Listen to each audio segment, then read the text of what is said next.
Hello everyone. In previous lecture, we will discuss about the difference between red and pale muscle. In this lecture, we will discuss about the factor affecting force of contraction. यानी कि वो कौन कौन से factor हैं जो आपके force of contraction यानी कि जो स्केलेटल मसल का कॉन्ट्रैक्शन होगा वो कितना अच्छा होगा, कितना स्ट्रांग होगा या फिर कितना वीक होगा। तो ऐसे फैक्टर जो इस चीज़ को डिसाइड करेंगे आज हम उनको डिस्कस करेंगे। मेनली 4 फैक्टर होते हैं, है ना। जैसे सबसे पहले हम देखें तो एक है स्ट्रेंथ, एक होता है आपका टेम्परेचर, एक होता है लोड और इसके साथ साथ एक रहेगा नंबर ऑफ स्टिमुलस। हम स्ट्रेंथ से स्टार्ट करेंगे। सबसे पहले है effect of strength of stimulus. अब स्ट्रेंथ से समझ लो भाई, जितनी ज़्यादा स्ट्रेंथ होगी उतनी ज़्यादा फोर्स ऑफ कॉन्ट्रैक्शन होगा। सिंपल सी बात है, आप किसी को एक थप्पड़ धीरे से मारो उसका रिस्पॉन्स धीरे से होगा, आप किसी को एक तेज मारो फिर अपने आप देखना रिस्पॉन्स तेज होगा। तो ऐसे याद रख सकते हो। तो इस है ना। तो अब देखो, हमने स्टिमुलस की पहली ही प्रॉपर्टी देखी थी, मैंने एक्साइटेबिलिटी वाले है ना लेक्चर जो हमारा फर्स्ट था प्रॉपर्टी का उसमें डिस्कस किया था कि स्टिमुलस की 2 प्रॉपर्टी, एक इंटेंसिटी एक ड्यूरेशन।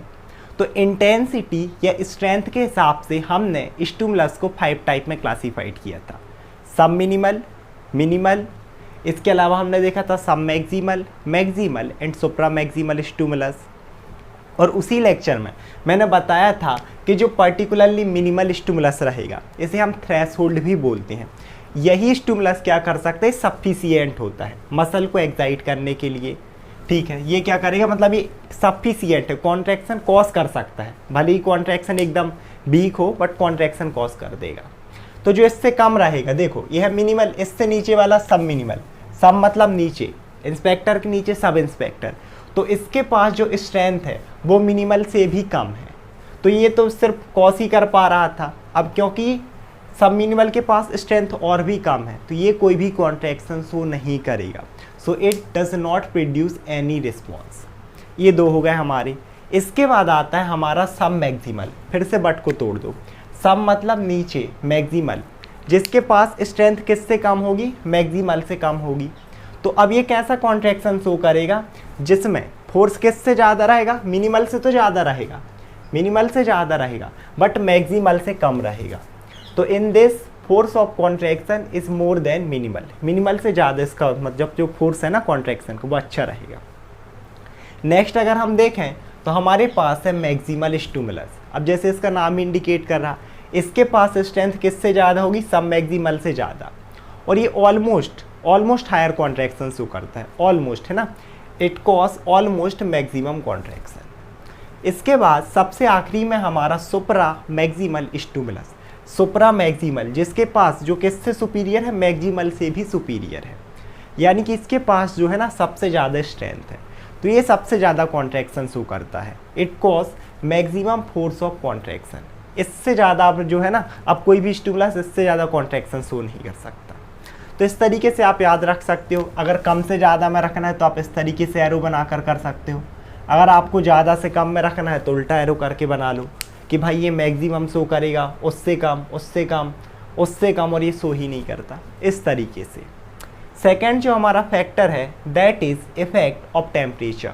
अब टेम्परेचर का क्या इफेक्ट है, तो 2 टाइप का टेम्परेचर होगा, या तो वार्म टेम्परेचर होगा कि बहुत ज़्यादा हाई मतलब ना गर्मियों का सीज़न, एक कोल्ड टेम्परेचर ठंडियों का सीज़न।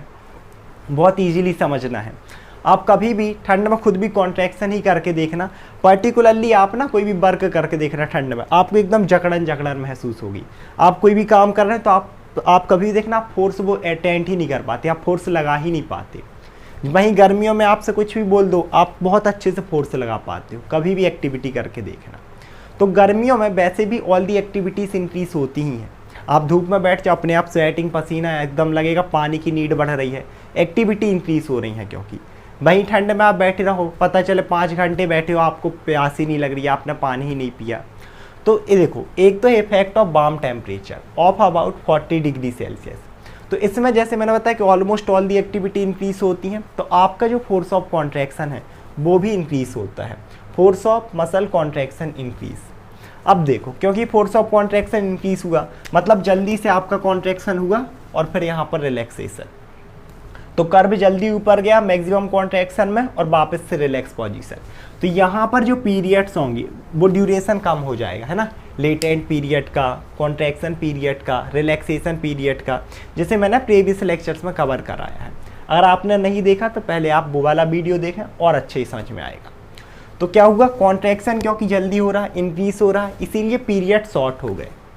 इससे अगर हम जस्ट ऑपोजिट देखें, effect of cold temperature of about 10 degree Celsius, जैसे मैंने बताया ठंड में खुद अपन देखें ना सुस्ती छाई रहती है, एकदम शरीर जकड़ा जकड़ा हुआ है, ऐसे ऐसे 10 बार लगे हैं कि अरे यार वही हो गए, है ना, ऐसे देखे होंगे आप लोगों ने।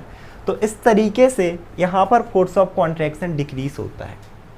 अब देखो मतलब ऐसे धीरे धीरे देखो मसल जा ही नहीं रही है, मैक्सिमम कॉन्ट्रैक्शन भी धीरे धीरे कॉन्ट्रैक्शन हो रहा, बहुत लेजी और ये रिलैक्सेशन में।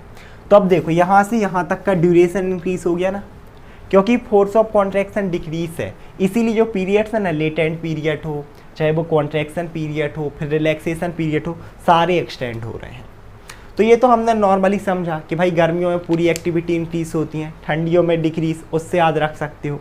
यहाँ पर एक्चुअल में इनके रीजन भी है, जैसे वार्म टेम्परेचर पर इंक्रीज हो रहा फोर्स ऑफ कॉन्ट्रैक्शन, उसके 2 रीज़न हैं।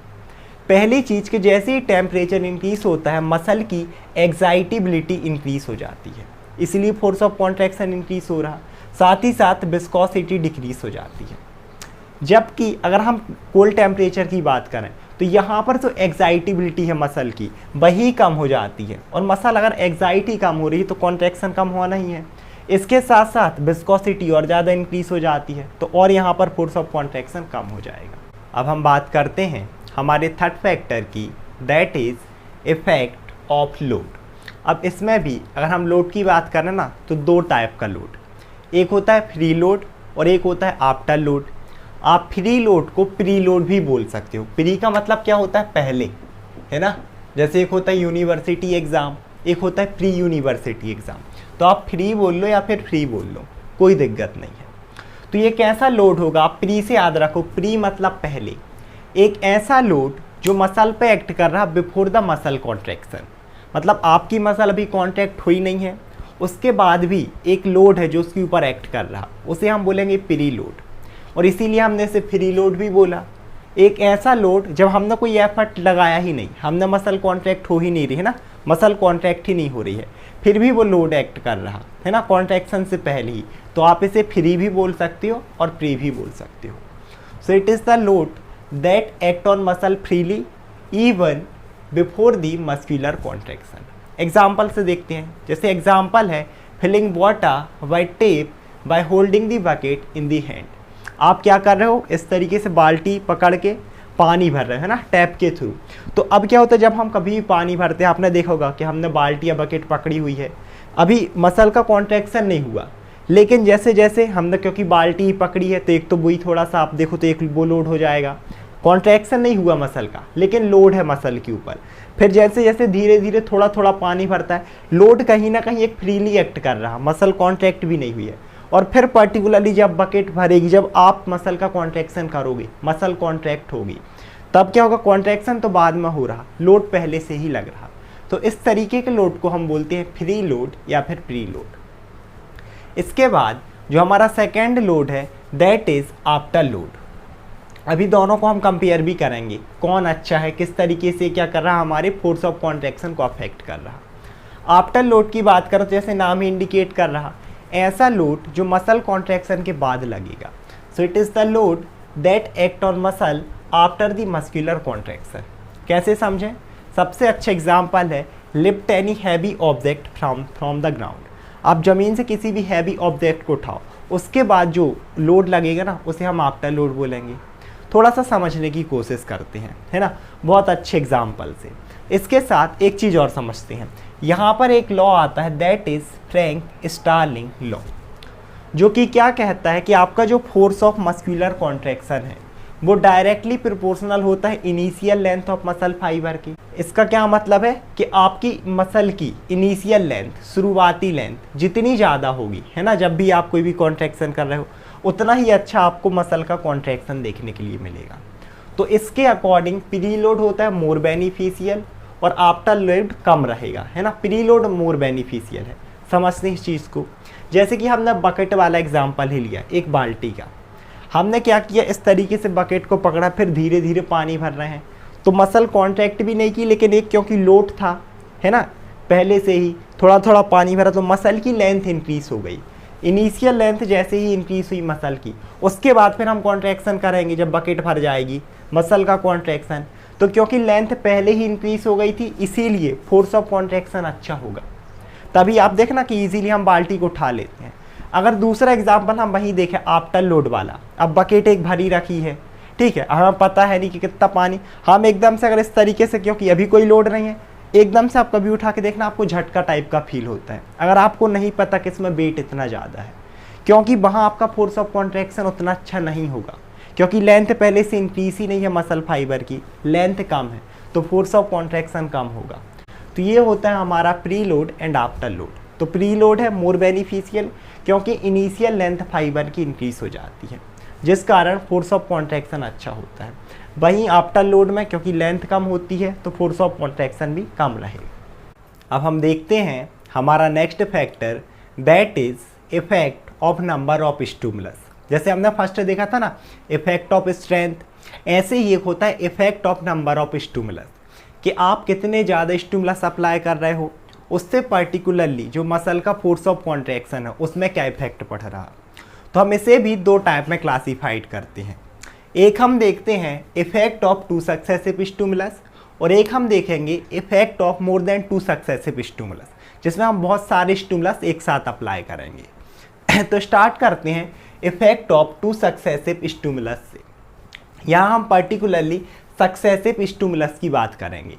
सक्सेसिव का क्या मतलब है, एक ऐसा स्टिमुलस हो जिसमें इतनी स्ट्रेंथ हो, है ना, मतलब थ्रेशोल्ड स्ट्रेंथ तो हो कि कॉन्ट्रैक्शन कॉज करे। पता चले ऐसे कॉन्ट्रैक्शन है जिसमें स्ट्रेंथ ही नहीं है एक्साइट करने की, कॉन्ट्रैक्शन करने की, तो कोई मतलब नहीं रहेगा। इसीलिए हम सक्सेसिव की बात करेंगे, ऐसे स्टिमुलस जिसमें एटलीस्ट थ्रेशोल्ड स्ट्रेंथ तो हो, थ्रेशोल्ड, इससे ज़्यादा हो तो चलेगा। हमें इस तरीके से 3 इफेक्ट देखने मिलेंगे, बेनिफिशियल इफेक्ट, इसके बाद आपका मिलता है सुपरपोजिशन, और तीसरा इफेक्ट रहेगा सम्मेशन।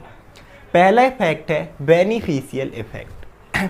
अब देखो यहाँ पर एक ग्राफ बना हुआ है इस तरीके से, ये है हमारे पास फर्स्ट कर्व, ये है हमारे पास सेकेंड कर्व, ठीक है। PS1 क्या है, PS पास है पॉइंट ऑफ स्टिमुलस, और 1 for point of first stimulus, 2 stimulus apply कर रहे हैं ना। PS2 मतलब पॉइंट ऑफ सेकेंड स्टिमुलस। तो जैसे ही हमने फर्स्ट स्टिमुलस दिया, हमने कर्व देखा था ना, सिंपल मसल कर्व, उसके थोड़े देर बाद यहाँ पर क्या कॉन्ट्रैक्शन स्टार्ट होगा, इस तरीके से यहाँ से कॉन्ट्रैक्शन एक स्टार्ट हुआ और रिलैक्स हुआ। अब अगर हम किस तरीके से स्टिमुलस अप्लाई करें, पहला स्टिमुलस अप्लाई किया, कॉन्ट्रैक्शन हुआ, रिलैक्सेशन हो गया, जस्ट रिलैक्सेशन के बाद सेकेंड स्टिमुलस अप्लाई हो या फिर फॉल हो, तब हमें एक और कर्व यहाँ पर देखने मिलेगा, सेकेंड कर्व। तो यही है हमारा beneficial effect. When 2 successive stimulus apply in such a way that second stimulus fall, कब फॉल हो रहा, after the relaxation of first curve. तो हमें क्या मिलेंगे, 2 सेपरेटेड कर्व आर ऑब्टेन्ड। और इसमें भी अगर आप देखोगे तो ये कर्व छोटा है, ये बड़ा, यानी कि जो फोर्स ऑफ कॉन्ट्रैक्शन है it is greater in second curve compare to that of first curve. इसे हम बोलते हैं बेनिफिशियल इफेक्ट। दूसरा जो इफेक्ट है दैट इज सुपरपोजिशन और इनकम्प्लीट सम्मेशन। इसमें क्या होगा, फिर से 2 सक्सेसिव स्टिमुलस देने हैं, एक तो हम पहले ही अप्लाई करेंगे इस तरीके से पॉइंट ऑफ फर्स्ट स्टिमुलस, थोड़ी देर बाद कॉन्ट्रैक्शन चालू होगा, कॉन्ट्रैक्शन यहाँ पर हुआ, यहाँ पर मैक्सिमम कॉन्ट्रैक्शन हम देखें तो, उसके बाद जैसे ही यहाँ पर रिलैक्सेशन चालू हुआ, रिलैक्सेशन पीरियड, तभी हमने सेकेंड स्टिमुलस अप्लाई किया है ना, सेकेंड स्टिमुलस यहाँ पर फॉल हुआ। तब क्या होगा कि यहाँ पर होना रिलैक्सेशन था, लेकिन क्योंकि फिर से स्टिमुलस हमने दे दिया तो यहाँ फिर से कॉन्ट्रैक्शन और ऊपर तक जाएगा। इस इफेक्ट को बोला जाता है सुपरपोजिशन, या फिर हम इसे इनकम्प्लीट सम्मेशन भी बोलते हैं।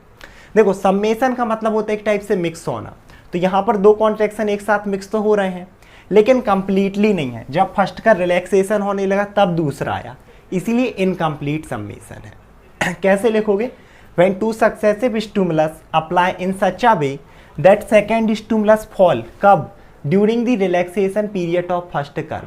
फिर से क्या होगा, 2 सेपरेटेड कर्व आर ऑब्टेन, और फिर से जो फोर्स ऑफ सेकेंड जो कर्व है ना, इसका कॉन्ट्रैक्शन ज़्यादा होगा compare to that of first curve. तो यह है हमारा सुपरपोजिशन या फिर इनकम्प्लीट सम्मेशन। अगर आखिरी हम बात करें, हमारा तीसरा इफेक्ट रहेगा सम्मेशन। सम्मेशन क्या बोला मैंने, बोला समड अप होना, मतलब एक टाइप से मिल जाना। इसमें क्या होगा, फर्स्ट और सेकेंड स्टिमुलस दोनों एक साथ मिलेंगे। कैसे, तो हमने क्या किया, फर्स्ट स्टिमुलस अप्लाई किया, जब इसका कॉन्ट्रैक्शन ही चल रहा है, कॉन्ट्रैक्शन पीरियड है, इसी टाइम पे हमने सेकेंड स्टिमुलस भी दे दिया, तो अब ये क्या होगा, और हाई कॉन्ट्रैक्शन चला जाएगा इस तरीके से। तो यहाँ पर दोनों क्या हो रहा है, समड अप। तो यहाँ पर सिर्फ हमें एक ही कर्व देखने के लिए मिलेगा। तो when two successive stimulus in apply in such a way that second stimulus fall during the contraction of first, आप बोल सकते हो कॉन्ट्रैक्शन या फिर कर्व। तो यहाँ पर सिर्फ एक ही कर्व हमें देखने के लिए मिलता है, और क्योंकि दोनों समड अप हो जाते हैं इसीलिए एक कर्व देखने के लिए मिल रहा, इसीलिए हमने इसे नाम दिया है सम्मेशन। अब हम देखते हैं इफेक्ट ऑफ मल्टीपल स्टिमुलस, कि जब हम मसल में मल्टीपल स्टिमुलस यानी कि एक साथ बहुत सारे स्टिमुलस अप्लाई करेंगे तब हमें क्या इफेक्ट देखने को मिलता है। तो जब भी हम मसल में दो मल्टीपल स्टिमुलस अप्लाई करेंगे हमें दो टाइप के इफेक्ट देखने मिलते हैं। The first one is fatigue and another one is tetanus. तो स्टार्ट करते हैं फटीग से। अब जैसे फटीग वर्ड ना हमने बार बार भी पढ़ा भी है, फटीग मीन्स थकावट, एक होता है वीकनेस, वीकनेस मतलब होता है कमजोरी, और फटीग मतलब होता है थकावट, दोनों में डिफरेंस है। वीकनेस समझ रहे हो क्या है, एक देखो पहले फटीग को समझो, एक इंसान है आराम से 20 पुशअप्स मारता है ना, उसकी इतनी प्रैक्टिस है, उसने 20 पुशअप्स की, उसके बाद अब वो थक गई हैं, उसकी मसल थक गई हैं, वो एक और पुशअप्स नहीं कर पा रहा, ये है फटीग। और एक इंसान है जो 2 ही पुशअप्स नहीं कर पा रहा, वो उसकी कमजोरी है, वीकनेस है। ये डिफरेंस है दोनों में। तो फटीग एक्चुअल में यही है जो मैंने पुशअप्स वाला बताया ना, कि आपने 20 पुशअप्स मारी, मतलब क्या हुआ, मसल का कॉन्टिन्यूसली कॉन्ट्रैक्शन हुआ। मीन्स जब हम स्टिमुलस को क्या करते हैं, रिपीटेडली अप्लाई करते हैं, when we apply repeatedly stimulus, तब क्या होगा भाई, स्टिमुलस अप्लाई करना मतलब मसल रिपीटेडली कॉन्ट्रैक्ट होगी, तो वही पुशअप्स वाला आप ले सकते हो। उस वजह से मसल की जो डिक्रीज एक्टिविटी है, आपने देखोगे ना कि आप 20 पुशअप्स मार लो, 30 पुशअप्स मार लो, उसके बाद हाथ आपके एकदम जकड़े जकड़े एकदम थक जाते हैं, फिर तो आप कोई बोलते ना कि अब नहीं, अब हम कुछ नहीं कर सकते सांस से, वो जो थकावट वाली स्टेट है उसी हम बोलते हैं fatigue. So it is defined as the decrease activity of muscle due to repeated stimuli. बार बार पुशअप्स करने के चक्कर में एकदम डिक्रीज एक्टिविटी हो गई, आप इजीली समझ सकते हो। अब क्या होता है, यहाँ पर हम देखते हैं एक फटीग कर्व। जब हम इस फटीग को एक कर्व में नोटिस करते हैं ना इस तरीके से, तब हम देख रहे हैं कि एक्चुअल में हमें क्या देखने मिलता है। तो स्टार्टिंग में क्या होता है, जब भी हम ये नोटिस करते हैं ना ग्राफ, स्टार्टिंग के जो फर्स्ट सेकेंड थर्ड है ना फोर्थ, ये जो इनिशियल कर्व है, इनमें मसल का फोर्स ऑफ कॉन्ट्रैक्शन कॉन्टिन्यूसली आपको ज़्यादा देखने मिलेगा। ये देखो, ये पहले का है, फिर दूसरे का और ज़्यादा, तीसरे का और ज़्यादा, आप ये करके भी देख सकते हो। शुरू में पुशअप्स मारो बड़ी जल्दी जल्दी, लेकिन धीरे धीरे फिर होती है एक थकावट वाली स्टेट होना चालू, फिर धीरे धीरे एक्टिविटी डिक्रीज होंगी, ऐसे आपका फोर्स ऑफ कॉन्ट्रैक्शन कम जाएगा, फिर और कम जाएगा, फिर और कम जाएगा, मीन्स ग्रेजुअली इट डिक्रीज। तो ये क्या रहेगा, the amplitude of first curve. जब आप इसे रिकॉर्ड करोगे, मल्टीपल स्टिमुलस एक साथ अप्लाई करोगे, तो इनिशियल 2 और 3 कर्व, शुरू के 2, 3, 4 कर्व कॉन्टिन्यूसली कॉन्ट्रैक्शन इंक्रीज होगा, लेकिन after that there is gradually decrease, धीरे धीरे धीरे धीरे कॉन्ट्रैक्शन डिक्रीज होते जाते हैं। और एट द एंड, फिर तो एंड में तो फटीग आना ही है कि मसल कॉन्ट्रैक्ट ही नहीं करेगी, लेकिन उससे भी पहले है ना, फटीग वाली स्टेट तो ही हो जाएगी बिल्कुल एकदम डिक्रीज के, कॉन्ट्रैक्शन ही नहीं हो रहे। इससे पहले भी एक इस तरीके की एक स्टेट रहती है मसल की, जिसमें ना ही मसल कंप्लीटली रिलैक्स होती है, ना ही कंप्लीटली कॉन्ट्रैक्ट होती, ये वाली कंडीशन, इसे हम बोलते हैं कॉन्ट्रैक्चर। मीन्स पार्सली, यहाँ पर मसल किसी पार्सली कॉन्ट्रैक्ट है, ना कंप्लीटली रिलैक्स ना कंप्लीटली कॉन्ट्रैक्ट, इसे हम बोलते हैं कॉन्ट्रैक्चर। यहाँ पर नोट करके मैंने लिखा है कि partially contracted state of muscle. So when we apply stimulus repeatedly to muscle, but it show maximum activity, but after that there is gradually decrease in activity of muscle, और इसी को हमने बोला फटीग। नेक्स्ट अगर हम अपना यहाँ पर इफेक्ट देखें, दैट इज टेटेनस। अब आपने एक टेटेनस डिसीज करके भी सुना होगा कि इसको टेटेनस हो गया है ना, या टेटेनस के टीके करके। तो ये दोनों वैसे अलग अलग हैं, हम यहाँ पर पहले फिजियोलॉजिकल टेटेनस की बात करते हैं ना, इफेक्ट की। पैथोलॉजिकल टेटेनस की भी बात हम करेंगे आगे। तो यहाँ पर देखें तो ये भी क्या होगा, ड्यू टू रिपीटेड स्टिमुलाई की वजह से होगा। और यहाँ पर क्या होते हैं, sustained contraction of muscle. Sustained को आप क्या बोल सकते हैं, एकदम कि कॉन्ट्रैक्शन का रुक जाना, कि एकदम अगर मसल कॉन्ट्रैक्टेड हो रही है ना, तो अब वो कॉन्ट्रैक्शन की स्टेट में ही है ना, एकदम रिलैक्स नहीं हो पा रही मसल, कंटिन्यूसली कॉन्ट्रैक्ट वाली एक स्टेट है, सस्टेन हो गई है, वहीं पर रुक गई है, उसमें एक टोनिसिटी आ गई है। तो ये भी क्यों होगी, ये कब होगी, रिपीटेड स्टिमुलस से। तो भाई ये भी हुआ। ये पर्टिकुलरली तब होता है जब स्टिमुलस रिपीटेडली तो हम दे रहे हैं, विथ हाई फ्रिक्वेंसी दे रहे हैं। दोनों में डिफरेंस देखना, समझ में आएगा। फटीग का क्या मतलब है, यहाँ पर भी हम स्टिमुलस दे रहे हैं रिपीटेडली, यहाँ पर भी, लेकिन फटीग में क्या होगा, इस तरीके से हमने स्टिमुलस दिया, मसल कॉन्ट्रैक्शन में गई, रिलैक्सेशन में आई, उसके बाद फिर से स्टिमुलस अप्लाई होगा, फिर यहाँ इस तरीके से होता है। जबकि टिटेनस में क्या कंडीशन होती है कि आपने यहाँ पर दिया इस तरीके से फर्स्ट स्टिमुलस, यहाँ पर कॉन्ट्रैक्शन हो रहा तभी दूसरा स्टिमुलस आ जाएगा, फिर इसका कॉन्ट्रैक्शन चलेगा, तीसरा स्टिमुलस आ जाएगा।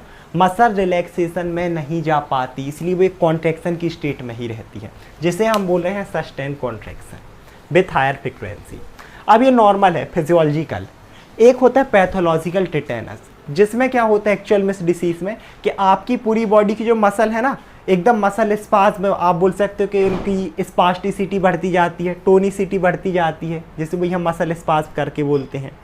तो आप बोल सकते हो कि पैरालिसिस होना एक टाइप से मसल्स का, है ना, ऐसे हमारी पूरी बॉडी में होता है। और मेनली अगर इसका हम माइक्रो ऑर्गेनिज्म की बात करें ना, जो आपका पैथोजन है वो होता है आपका बैसिलस टेटेनी, उसी से इसका नाम आया, बैसिलस टेटेनी से कॉज करता है। आपकी पूरी बॉडी की जो मसल में ना पैरालिसिस स्पाज होने लगता है। अब इसे एक और स्पेशल नाम दिया जाता है पैथोलॉजिकल टेटेनस को, दैट इज लॉकजॉ डिसीज। आखिर क्यों, कारण ये है कि जब हमने देखा कि भाई मसल का स्वास्थ्य तो होगा पूरी बॉडी में, लेकिन जो इसकी शुरुआत होती है इनिशियली, ये कैसे अफेक्ट करता है आपके जॉ मसल को, यहाँ पर ये क्या करता है, पैरालिसिस कॉज करता है। दैट्स वाई हम इसे बोलते हैं लॉकजॉ डिसीज। अब हमें भाई टेटेनस भी समझ में आ गया, हमें फटीग भी समझ में आ गया। एक इम्पोर्टेंट चीज़ समझने वाली ये है कि आखिर यहाँ पर फटीग क्यों हो रहा, मसल एकदम मतलब ये कर्व इनिशियल के तो फास्ट थे, बाद में क्यों एकदम रुक रहे हैं। यहाँ पर बहुत सारे कॉज हैं।